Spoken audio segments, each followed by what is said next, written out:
कि आज यहां बैठी 90% महिलाएं रोजगार कर रही हैं।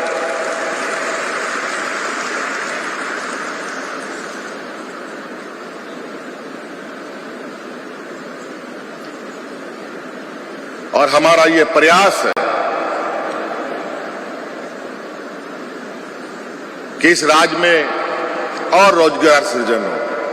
आप लोगों को मालूम होगा कि हमने कानून भी बनाया है, यहां कोई भी उद्योग लगेगा उसमें 75% लोग हमारे यहां के स्थानीय लोग होंगे।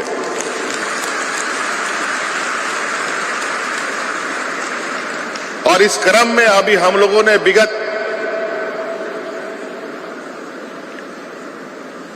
साल 1.5 साल के अंदर अलग अलग प्रमंडलों में जाकर अब तक लगभग 50,000 से अधिक लोगों को निजी क्षेत्रों में रोजगार देने का काम किया है।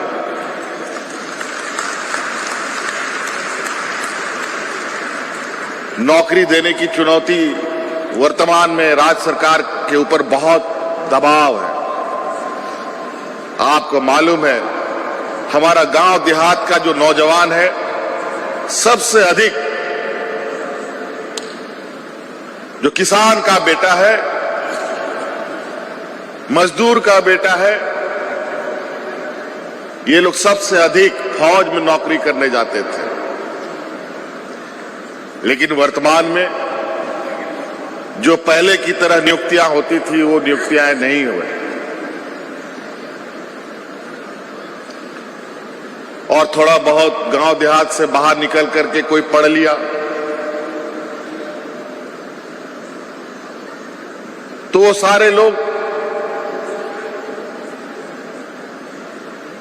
कोई रेलवे में, कोई बैंक में नौकरी करने के लिए जाता था। लेकिन आज के दिन में जिस तरीके से बैंक का मर्जर हुआ है उसमें भी नियुक्तियां घट गई। कई उद्योग जो भारत सरकार के अधीन वो सभी प्राइवेट लोगों के हाथ में है। आज हमारे राज्य में जो उद्योग हैं और निजी उद्योग खास तौर पर, उन सब के साथ हम लोगों ने इस कानून के तहत उनको राज्य में रोजगार सृजन करने का वादा लिया। और हर संभव हमारा यह प्रयास है कि अधिक से अधिक लोगों को नौकरी मिले, रोजगार मिले, स्वरोजगार से जुड़े। तो आप इस तरीके से देखेंगे कि सरकार ने जितनी भी योजनाएं बनाई हैं वो योजना सिर्फ यहां के झारखंड के मूलवासी आदिवासी के भावना के साथ उसके क्षमता के अनुरूप और उनकी योग्यता के अनुरूप बनाया है। चाहे वो महिला हो, चाहे वो पुरुष हो।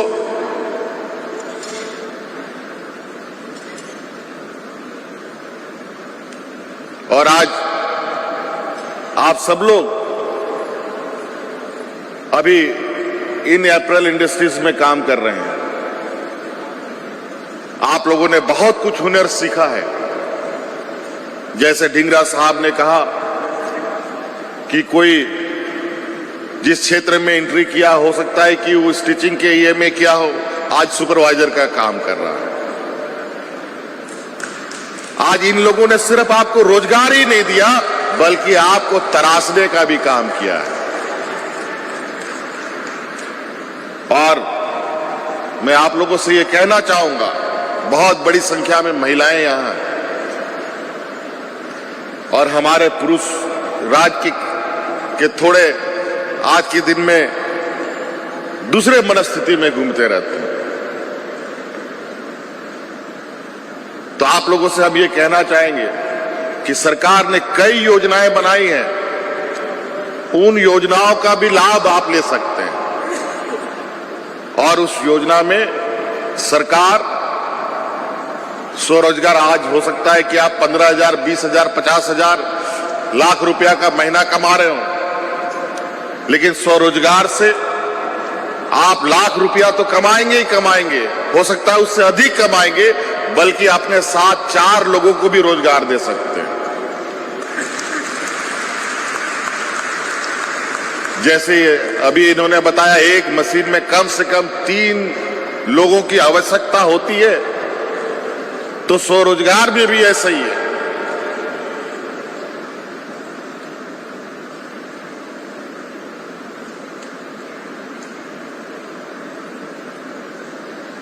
हर चीज में, हर व्यवस्था में अगर आप काम करें तो उसमें आर्थिक आय आप ले सकते हैं। जैसे आप लोग अप्रैल इंडस्ट्रीज में काम करके आप लोग तनख्वाह लेते हैं, खेती बाड़ी करके भी आदमी कमा सकता है, पशुपालन करके भी आदमी कमा सकता है।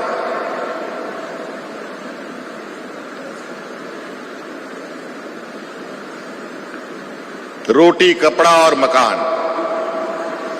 ये हर मानव जीवन को और हर मनुष्य को आवश्यकता है, चाहे वो अमीर हो चाहे वो गरीब हो। बिना खाए कोई नहीं रह सकता, बिना कपड़े का कोई नहीं रह सकता, और बिना छत का भी कोई नहीं रह सकता। हर लोगों की ख्वाहिश होती है छत। कई चुनौतियों के बाद भी आज इस राज्य में कई ऐसे गरीब हैं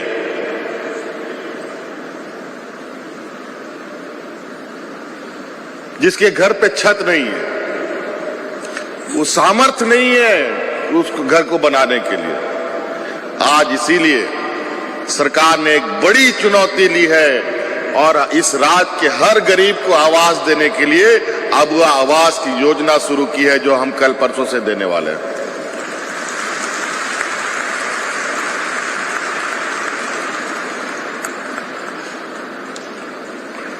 आज इस राज्य के हर बुजुर्ग को पेंशन हम दे रहे हैं। कोई भी 60 साल की उम्र का कोई बुजुर्ग ऐसा नहीं बचा है, चाहे महिला हो पुरुष हो, जिसको पेंशन नहीं मिलता है। इस राज्य की हर विधवा महिला को पेंशन मिलता है।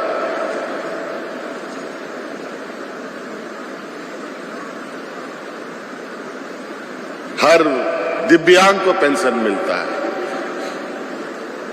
आज कई कई योजनाओं के माध्यम से, और यहां तो आप लोग बहुत सारे ऐसे महिलाएं होंगे जो आपकी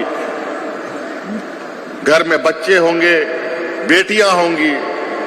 आज इस राज्य की सभी बेटियों को हमने सावित्री बाई फुले योजना से जोड़ा है।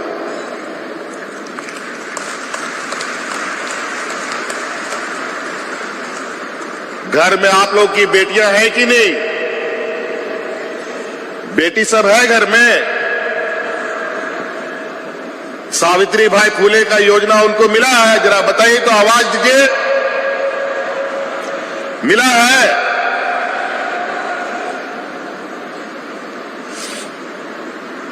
तो आज इसलिए हमारा ये योजना है, जो दुख तकलीफ है हम लोगों ने देख लिया है और अभी हम देखेंगे भी,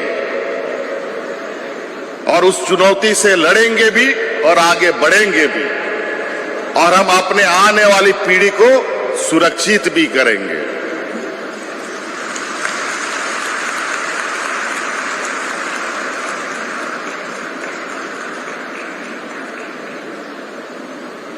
हम लोग आज, झारखंड का लोग रेजा कुली खटता था, आज अप्रैल इंडस्ट्री के माध्यम से सिलाई मशीन में हम लोग आ गए, महिलाएं।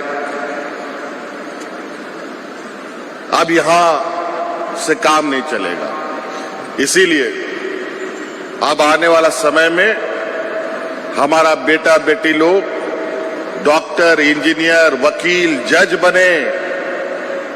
इसके लिए हम लोगों ने उन बच्चों के लिए गुरुजी क्रेडिट कार्ड शुरू किया है।